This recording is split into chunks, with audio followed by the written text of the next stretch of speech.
There are different ways of looking at authenticity. It can also be specific to the situations we're in. The energy, the tone, all of those things that I take for granted when I speak English, I have to work to bring them into German in order for people to experience me.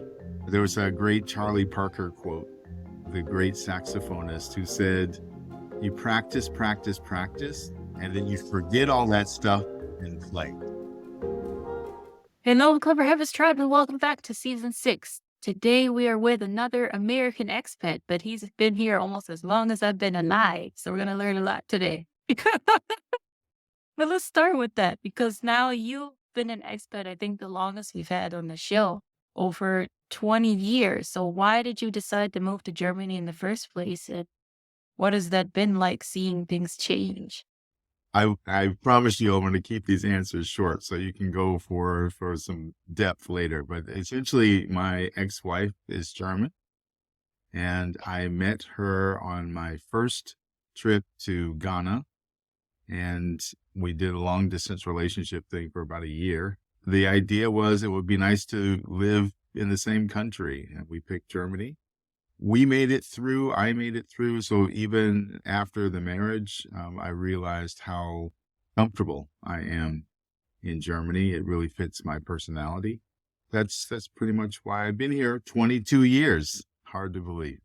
The biggest thing is to be willing to immerse, to be willing to go through not knowing what you're doing, not understanding, and having friends to help you debrief and learn along the way. Every day is a learning opportunity. Being willing to laugh at yourself when a 6-year-old corrects your German and the 6-year-old is right. You know, all those kinds of things that can get in the way when you're concerned about saving face and all of that. We just have to embrace that we're going to be wrong a lot early on. And once that is done and you focus on learning, it gets better. You find your niche, you meet people, and I've met some wonderful people who we only share German as a common language because they come from other countries as well, and had wonderful relationships. I'm pretty fluent when I'm not worried about the mistakes I know I'm making. You know, I have a master's degree, and so I have a vocabulary in English that goes with that, and I don't have a vocabulary in German that goes with that. So I notice it, that I'm struggling to reach the same level of communication as I have in English. And I just have to accept that.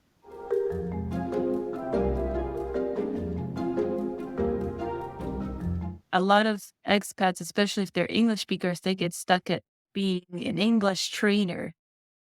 So how can they level up as you have to be able to work in the language of the country and become more of a specialist? There are a couple things. I still train mostly in English, so I don't want to misrepresent what I do. I do train mostly in English. I do co-train often in German. I'm really concerned about how deeply I can understand my training participants, and not only what they say, but what they don't say. So again, it's understanding the shading, the tone. So that's the general approach. I don't do a lot of lecture, so most of the time we're doing experiential training. So this being able to interpret well, ask the right question, help people see themselves in a mirror. First, if we're talking about moving from, say, English training to skills training, most English trainers that I know that make the transition focus on things that they have already done on the English world side and moving more into the skills perspective. For example, presentations. So focusing on the language, focusing on the right word choice, and so on as they're presenting. And of course, still talking about, is the point coming across? Do I find it interesting? Is it clear for me? And so on. Then when we move into the pure skill side, the English word choice isn't as material now. Now we're focusing on things like, was I believable? Did I sound authentic? How can I control my body language? I know I move too much. I use uhs and ums all the time. How can I stop that? If you can have the credibility. Why should they believe you if you want to sell yourself as a presentation skills trainer? What have you done to help people with their presentations? Are you a good presenter? Can I believe you because I can see your presentations and the quality in them? I'll pay you more because I think you'll do more for me. And then the reliability question is being able to deliver the goods in the training. So, okay, if I'm moving around a lot and I don't know how to do something about that, can you give me tips, tricks, support so I can fix that? That's what people want to know. And if you give reliably good answers, then that's what it takes for people to think that you're worth the time. So level 1, skills. Level 2 is moving into things like working with teams. How do we function with other people in groups?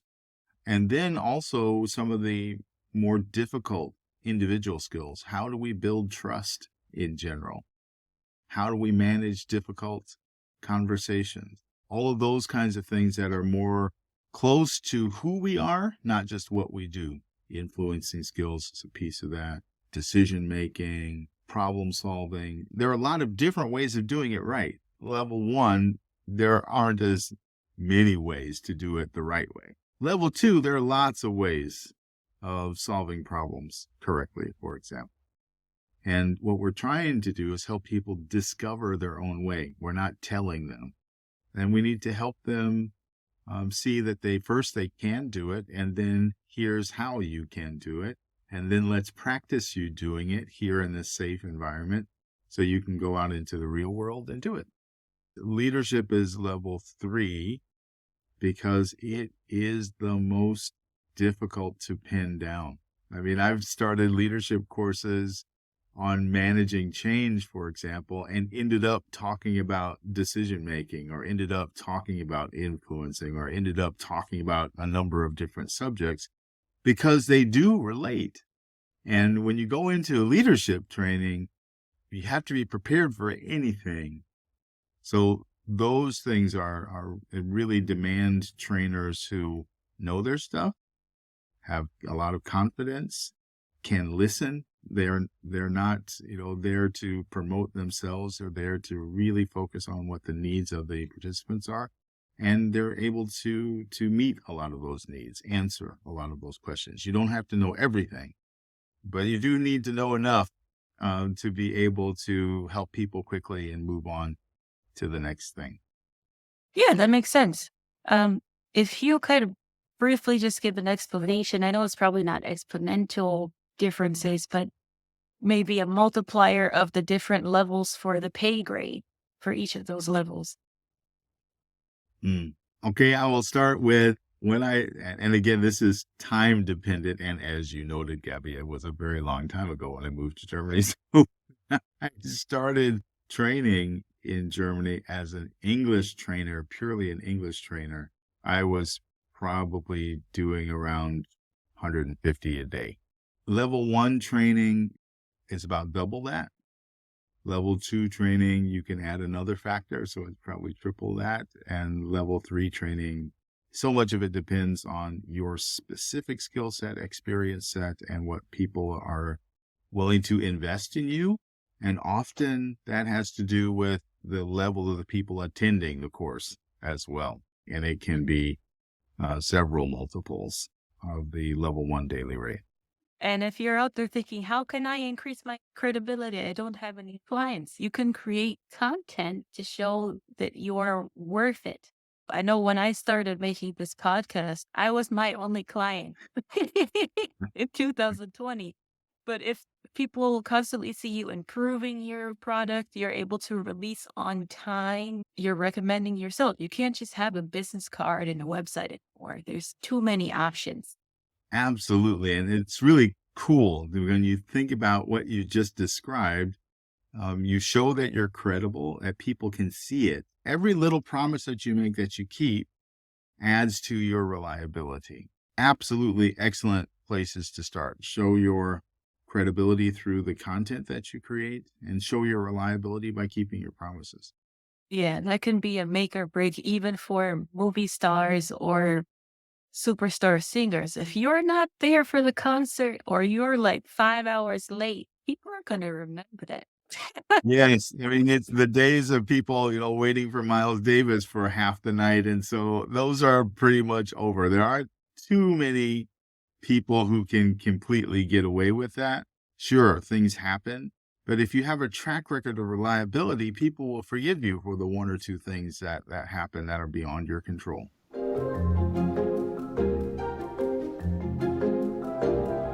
You can do video or do podcasts. Another way is to write a book.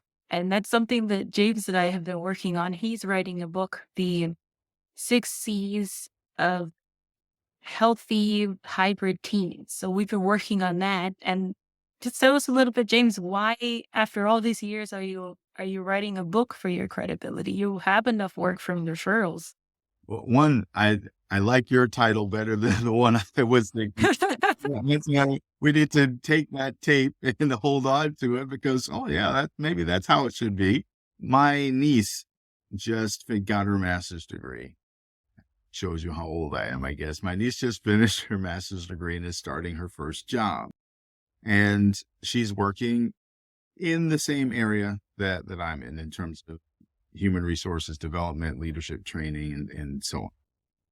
If I had an uncle in the business that I'm just going into, what would I want to hear that might make my life easier? I can still sort of remember what it was like graduating from university, going into my first job, knowing that I really didn't know what I was doing, but really trying to do my best. I was lucky that I had a military background. I had a lot of training in leadership specifically. So those kinds of things helped me to ask better questions of myself and to look at my own processes. I had a framework for that, but still I was trying to figure out a lot of stuff on my own. And the other piece was, even if you have the people around you, do you know what questions to ask? They don't know what to tell you unless we know what questions to ask. And I didn't really know what questions to ask until looking in hindsight. If there would be one place where I could advise that they go to start thinking about their own leadership journey in this very challenging time to be a leader, that's what I would want the book to be, a place where new leaders primarily, or people who are leading new leaders, can go and think about the conditions that they're having to deal with today, which are new, and how they can deal with them effectively and be fully whole and human in the process, successful for themselves, and more importantly, successful for the people they are serving. It's something I'm very excited about. Knowledge work is becoming browner, but a lot of us have no idea what we're doing. If we're lucky, we have someone who's the generation behind us that can be the uncle, be like, let me sit you down, tell you what you got to do. But some of us are the first ones making that transition to being a knowledge worker, number one, and then being a knowledge worker manager that's managing several different generations at the same time over the internet. It's like, okay. Huge challenges. Absolutely. I mean, I was very lucky. My father was an Army officer. His brother, my uncle, was an Air Force officer. I grew up in a military family. There are things about that culture that are centered around leadership. And there was never any question in my mind whether I could lead or not. I knew I could because I had great examples around me of people who I could relate to, who were leaders. As challenging as things were in their time, and they were very challenging, people, the leadership especially for people like me in the 70s who were the groundbreakers quite often, had to deal with a lot of things from their outside environment, not only their internal environment, in terms of questioning, can they do it, and being really confident in that process, sometimes not listening to the feedback you get because it may not be fair, and saying, it's valid what you're saying, but I have to accept another truth about myself. And And they fought through that when it was in your face. Unfortunately, I think that's happening a little bit more often these days than in the past. And it's really unfortunate. And we need to still know how to get through it. And sometimes we get through it because no matter what other people say, we know we're doing something we can live with. And at the end of the day, when you look in the mirror, it's what you see in that relationship that you have with that person in the mirror that will sustain. And I think what helps young leaders is to find that stable ground in themselves.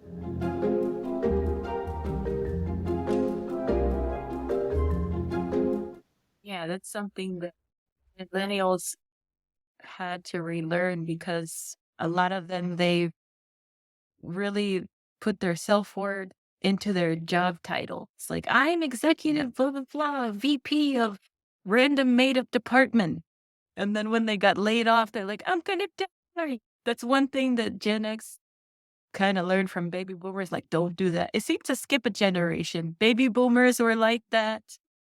Millennials were like that. Gen X and Gen Z are like, this is what I do, but it's not who I am. That is such a powerful statement. This idea of being able to separate what you do and who you are is a very German thing. We don't expect people here to be the same after work as they are at work. These people look at their lives within the work as this is a responsibility that I have to my organization and to my people. And I still have a life that is not connected to my responsibility to this organization and to my people. And there's a kind of live and let live. And that has been really, really powerful. There's not as much a connection that as we often have in the English speaking world, what you do needs to be the same, or you need to be the same no matter what you do. There are different ways of looking at authenticity. It can also be specific to the situations we're in. The energy, the tone, all of those things that I take for granted when I speak English, I have to work to bring them into German in order for people to experience me. There was a great Charlie Parker quote, the great saxophonist, who said, you practice, practice, practice, and then you forget all that stuff and play. I think a mistake that a lot of people make is instead of playing, they're always acting. So you have to be able to let your guard down and just be like, okay, let's see what happens here. And you're going to ask me about music in a bit. One of the things I've learned about playing music and when do I play it well? I play it well when I'm not in my head. And sometimes that means you have to practice a lot in order to know that you have that music. You're not thinking about the lyrics, or you're not thinking about the breaks and things of that nature. You know them well enough that now when you're playing with other people, you're just exploring what you're doing together and adjusting to each other and listening to each other. And the focus is creating something in that moment together on the stage that translates to the audience. And when that happens, you get this energy exchange from the stage to the audience and from the audience to the stage. And it can't get any better than that. But in order to get there, we first have to get out of our own way.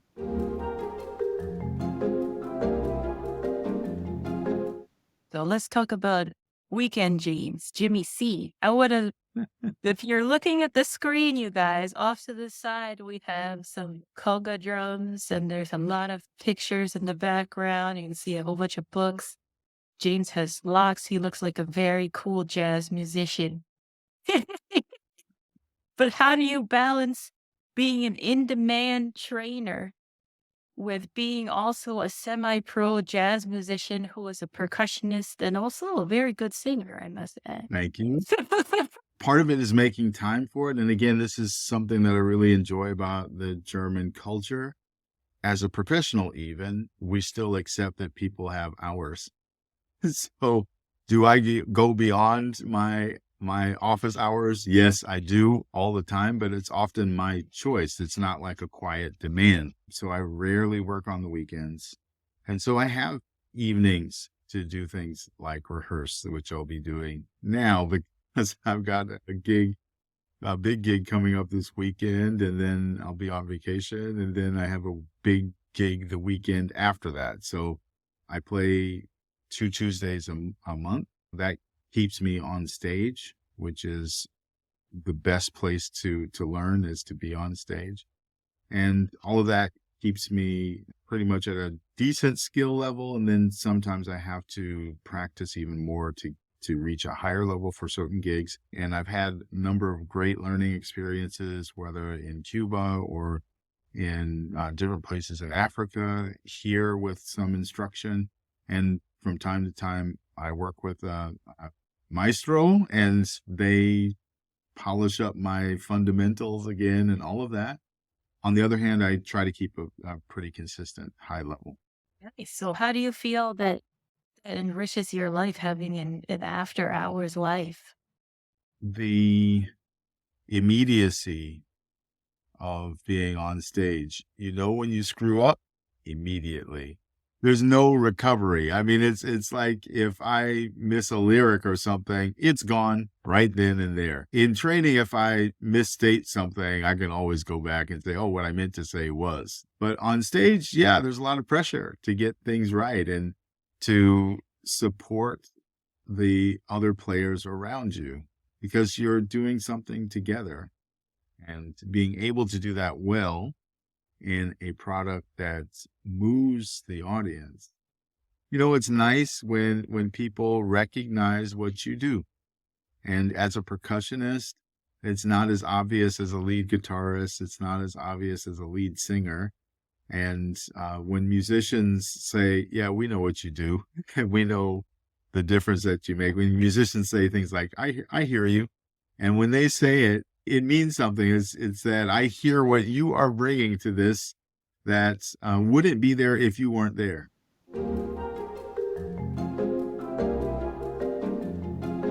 This idea of having the credentials for whatever it is that we decide to do can feel like there's a time limit, that if I'm not credentialed in this by this time, then it's too late for me, because it's quite true. There are always people coming up behind you that are getting those credentials, which is only about a certain style of credibility. It says that, yeah, I can believe what you say because I think the background that you present should allow you to say that. But it doesn't mean that you know how to say anything. Having a degree doesn't mean you can play. And so there's another element to that. It's really developing that ability to play, really playing with people who can appreciate what you do, that you learn from them so you can do even more.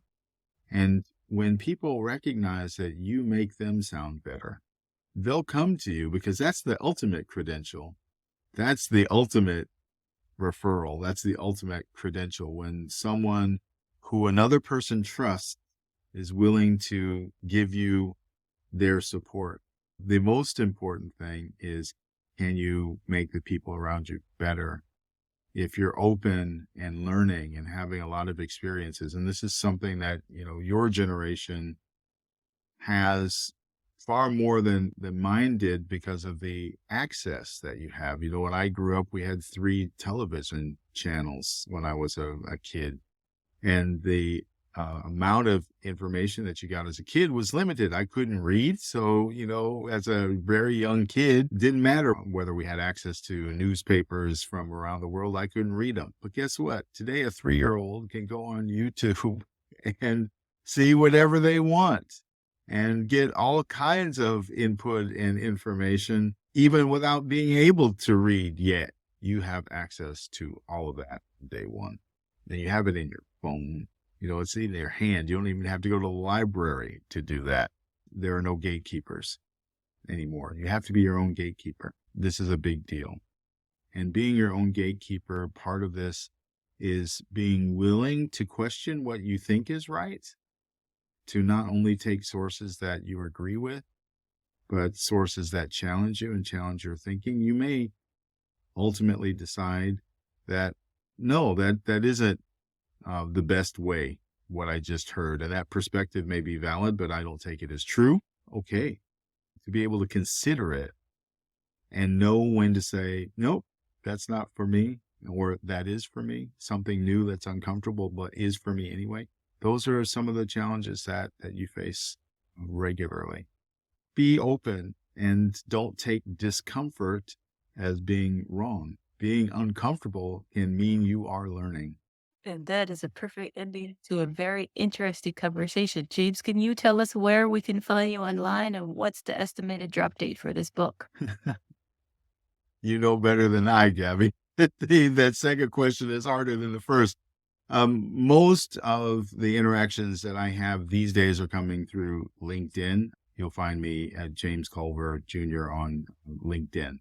And if you're a jazz junkie, you can follow him on Facebook too, Jimmy C, but with the C spelled out, C-E-E. Right. and we'll be playing in regularly in the Frankfurt area. So I play once every 2 weeks. All right. This is very exciting. It's nice to be able to see both facets of a person. Most of the time, we only focus on the professional or even the life experiences of the person. So it's nice to hear about your passion project. Thank you so much for being open to sharing that with us. You're very welcome. And I'm a lot more relaxed in dress for you tonight. I'm not wearing a suit or all that kind of thing. It's really good to recognize that, you can be yourself in a lot of different ways, which is something I think is great for your generation. This real sense of tolerance and openness that you're still you, whether you're wearing a baseball cap. I do have hair under here, by the way, but you're still you, whether you're wearing a baseball cap or not. Well, guys, keep in mind, do you. But thank you so much for staying with us to the end. This is GabyV for Clever Hybrids, and we'll see you in the next one.